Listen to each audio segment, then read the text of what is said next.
Oke, jadi sekarang kamu sedang dimiskinkan. Dan saya di video ini akan share gimana caranya supaya kamu keluar dari kemiskinan yang sebenarnya. Jadi kalau kamu sekarang sedang bekerja, lalu kemudian kamu digaji 5 juta, 10 juta per bulan, lalu kemudian gaji kamu naik 5% setiap tahun, dan kamu berpikir bahwa naik gaji itu adalah untuk meningkatkan kesejahteraanmu, pikir lagi. Saya akan tunjukkan di video ini kenapa sebetulnya kalau kamu sekarang hanya seorang pekerja yang menukar waktu dengan uang, itu artinya sekarang kamu sedang dimiskinkan. Saya akan jelasin kenapa kamu sedang dimiskinkan dan apa solusinya supaya kamu benar-benar bisa menjadi orang yang kaya. Jadi sekarang gini, bayangin kamu lagi kerja, digaji 10 juta, naik gaji 5% per bulan. Artinya naik gaji 5% per tahun. Artinya tahun depan gaji kamu yang sekarang 10 juta akan menjadi 10 juta 500 ribu. Dan sedemikian seterusnya. Yes, kenaikannya compounding. Artinya 2 tahun lagi kamu nambah 5%. Tapi bukan dari 10 juta. Tapi dari 10 juta 500. Tapi itu sebenarnya nggak ada artinya. Mau kamu demo kayak apapun ke gedung DPR. Demo nuntut naik gaji, naik UMR. Itu nggak ada artinya sama sekali. Nggak ada gunanya. Karena kenapa? Pertama, pemerintah mengatakan bahwa kenaikan gaji itu harus mengikuti inflasi. Pertanyaan saya yang paling mendasar, tahu nggak inflasi yang sebenarnya itu berapa persen? Inflasi yang sebenarnya ya, bukan inflasi yang ditunjukkan oleh angka dari Kementerian Keuangan yang mengatakan inflasi terjaga di 5%. Inflasinya siapa? Jadi gini, inflasi itu gampangnya gini, saya bukan ahli ekonomi, saya bukan ahli moneter, saya bukan dirjen keuangan, saya bukan profesor di bidang ekonomi dan sebagainya. Tapi saya sebagai orang biasa, rakyat jelata yang kemudian belanja ke pasar, nanti kamu bisa lihat sendiri deh. Harga SPP pendidikan ya, uang sekolah dari 5 tahun terakhir, bandingin dengan tahun ini. Bandingin dari tahun 2000, 2001, 2002, 2003, 2004, dan seterusnya nanti 2025, 2026, dan seterusnya. Bandingin, kamu bisa lihat kenaikannya berapa. Bener nggak? 5%. Lalu kemudian harga mobil. Bener nggak? Mobil yang tadinya harganya 100 juta, yang tahun lalu harganya 100 juta, sekarang jadi 105 juta. Kan katanya naik 5%, kan katanya inflasi 5%. Kalau inflasi bener-bener 5%, maka kenaikan harga maksimal yang ada di sekitarmu sekarang hanya 5%. Yang tadinya Rp1.000 sekarang jadi Rp1.050. Kenyataannya nggak gitu. Katanya sekarang Gen Z makin susah punya rumah. Kenapa makin susah? Karena kenaikan harga rumah, kenaikan harga properti itu gila-gilaan. Jauh lebih besar kenaikan harga properti daripada kenaikan gaji. Nah sekarang lihat kalau misalnya demo di jalan, buruh turun, naikkan gaji, naikkan UMR, berikan tunjangan segala macam. Apakah ia akan bikin makin kaya? Jawabannya tidak. Sorry ya, jawabannya tidak akan bikin makin kaya. Kenapa tidak akan bikin makin kaya? Karena gini, misalnya saya sebagai yang punya pabrik nih, saya mempekerjakan 1000 buruh. Misalnya saya mempekerjakan 1000 buruh. Oke? Lalu kemudian buruhnya pada demo nih, pada minta naik gaji. Nah, sebelum saya mengiyakan, saya harus cek dulu dong, keuangan saya bagaimana. Itu dulu yang pertama. Kuat nggak menggaji semua buruh naik gaji? Kuat nggak memenuhi permintaan buruh buat naik gaji? Kalau jawabannya, ya masih ada spare duit, berapa spare-nya? Bisa nggak mengikuti keinginan buruh misalnya, atau aturan UMR naik sekian persen? Bisa nggak? Kalau misalnya jawabannya nggak bisa, opsi saya apa? Oh, ternyata di daerah lain ada yang UMR-nya masih kecil, banyak orang yang butuh kerja dan mereka nggak akan demo. Pindahkanlah buruh yang tadinya di lokasi A, saya punya pabrik di lokasi A, buruhnya ada 1000, saya tutup aja, selesai. Bikin di daerah yang baru, pindahin tuh pabrik ke sana, set. Nah, udah pindah kan di pabrik baru yang UMR-nya masih rendah, sehingga biaya produksinya bisa ditekan, sehingga harga barang jadi yang saya jual ke market itu masih bisa terjangkau, masih bisa dibeli. Saya pindah itu dari lokasi A ke lokasi B. Nah, di mana orang-orangnya juga ternyata masih nggak akan demo-demoan, masih nggak akan demo minta naik gaji. Sesimpel itu. Jadi buat saya sebagai seorang pengusaha, misalnya saya punya pabrik ya, saya punya opsi, saya pindahin pabriknya. Atau, nah ini yang lebih akan terjadi pasti nih ke depan nih. Atau, oh pada minta demo, ya udahlah saya ganti aja pabriknya dari yang tadinya padat karya menjadi padat teknologi. Saya pakai robot aja, robot nggak minta nggak minta uang lembur, robot nggak minta naik gaji, robot juga nggak demo-demo, robot juga ya nggak akan minta aneh-aneh lah, nggak akan drama. Udah pakai robot aja, selesai. Dan sangat bisa terprediksi kapan dia dipasangnya, selama berapa tahun masa hidupnya, berapa biaya servisnya, semua bisa diprediksi. Mendingan ganti pakai robot. Ada nggak sih sekarang yang udah mecatin orang-orang diganti pakai robot? Jawabannya ada.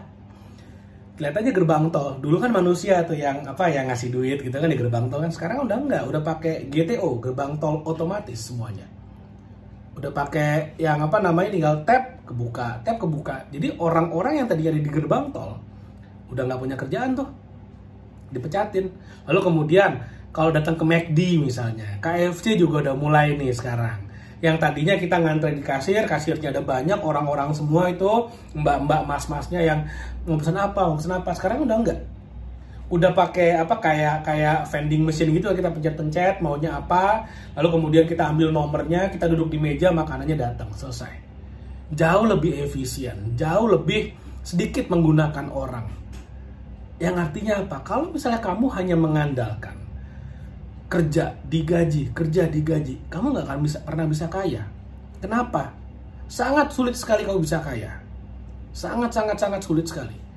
Kenapa kamu nggak akan sangat sulit sekali bisa kayanya? Kenapa? Simple. Kenaikan harga segini cepatnya nih, cepat sekali. Kenaikan gajimu segini. Jadi makin lama gapnya makin besar antara kenaikan harga dengan kenaikan gaji. Jadi apa yang sekarang kamu bisa beli, dan kalau kamu tidak mengubah gaya hidupmu, tidak mengubah mindsetmu, kamu nggak akan bisa beli dalam waktu 5 tahun, 10 tahun nggak akan bisa kebeli. Yang sekarang misalnya gajinya cukup buat makan nasi, ikan, sayur. Nanti mungkin 5-10 tahun lagi, oke, gajimu naik. Gajimu akan naik terus. Tapi jangan kaget kalau ternyata nasinya tinggal setengah, ikannya tinggal setengah, sayurnya pun udah nggak kebeli. Jangan kaget kalau 5-10 tahun lagi akan seperti itu. Karena kenaikan gajimu tidak akan melebihi inflasi. Inflasi yang sebenarnya, bukan inflasi yang dilaporkan oleh lembaga, instansi, atau badan kementerian tertentu. Enggak. Inflasi yang sebenarnya itu tinggi sekali. Jauh lebih tinggi. Kenaikan harga properti rata-rata 10%. Kenaikan harga properti rata-rata 10%. Kamu bisa cek lah. Di daerah tertentu yang kemudian harga naik kayak gila-gilaan, kayak Canggu misalnya, atau di Uluwatu misalnya di Bali, harga tanah yang tahun lalu 100 jutaan sekarang ditawar 700 juta pun nggak dilepas. Tanah yang sama dalam 1 tahun. Di Canggu dalam 1 waktu kenaikan harga tanah itu bisa 700%. Bitcoin lewat, nggak akan bisa kebeli.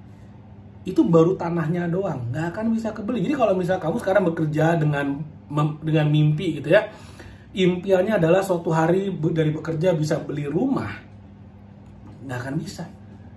Nah, gimana caranya supaya kamu bisa keluar dari hal seperti ini, bisa keluar dari kejadian seperti ini, supaya kamu bisa ngebalap inflasi dan kamu bisa jadi orang kaya? Gimana caranya?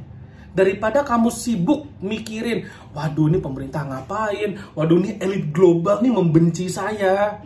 Daripada kamu mikir kayak gitu, daripada kamu mikirin bumi itu datar kok sebenarnya, daripada kamu mikirin hal kayak gitu yang nggak penting, yang nggak ada gunanya dan nggak ada dampaknya terhadap hidupmu, daripada kamu mikirin artis ini kawin cerai selingkuh sama siapa, nggak penting. Mendingan kamu mikir gimana caranya kamu bisa naikin value-mu. Jadi jangan puas cuma jadi admin yang cuma bisa input ngetik-ngetik data doang, dan habis itu pulang digaji. Jangan puas kayak gitu. Kamu harus lihat, kamu kerja di perusahaan mana, kamu lihat nih perusahaan lagi butuh apa. Ini perusahaan ini lagi butuh apa.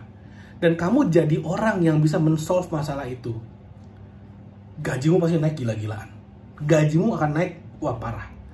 Kalau misalnya gini, kamu datang ke bosnya, bos, saya lihat kan ini penjualan lagi turun, boleh nggak saya pindah dari admin, saya masuk ke sales. Saya nggak usah digaji, saya dibayar by komisi aja.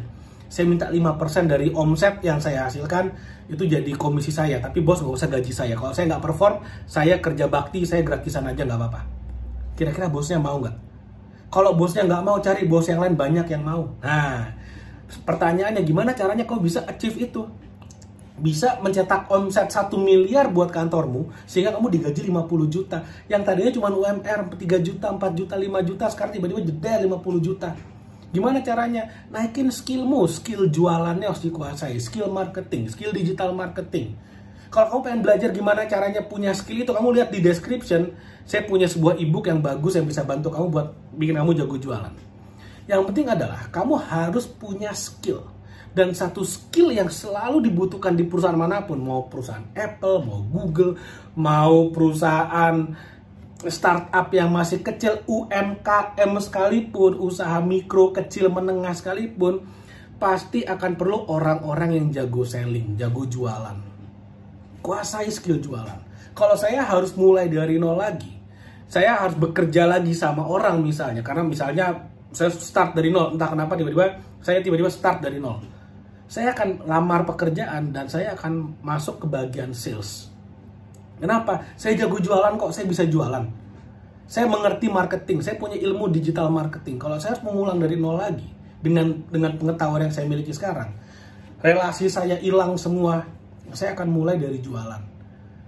Saya akan minta 5% dari omset. Saya jualan 1 miliar, saya dapat omset berapa? Omset saya 1 miliar, saya dapat komisi berapa? 50 juta. Kalau gaya hidup saya sebulan 50 juta, saya kerja sehari 2 hari dapat 50 juta, saya nggak usah kerja lagi. Tapi saya akan terus tingkatkan skill saya. Skill jualan ini adalah satu-satunya skill yang benar-benar akan selalu dibutuhkan dimanapun. Dan ini nggak akan tergantikan. Ini nggak akan tergantikan. Mau dibilang, oh ntar ada AI buat jualan, percaya sama saya. Selama kamu jualannya masih ke manusia, maka akan jauh lebih baik kalau misalnya manusia yang menjual. Manusia yang melakukan selling, manusia yang melakukan membangun hubungan antar sama manusia. Skill ini nggak akan pernah tua. Skill ini akan selalu dibutuhkan. Jadi kalau kamu punya skill ini, percaya sama saya, kamu nggak akan miskin. Tunjukin satu orang ke saya yang miskin tapi jago jualan. Cari satu orang, kasih ke saya, orang yang jago jualan tapi hidupnya miskin, nggak ada. Orang yang jago jualan ditakdirkan untuk kaya. Minimal hidupnya makmur, berkecukupan, dia nggak akan miskin. Gitu caranya. Kalau kamu tidak mau dimiskinkan, kamu harus jago jualan, kamu harus punya value, punya skill. Oke, mudah-mudahan apa yang saya share bermanfaat. Sampai ketemu lagi di video berikutnya.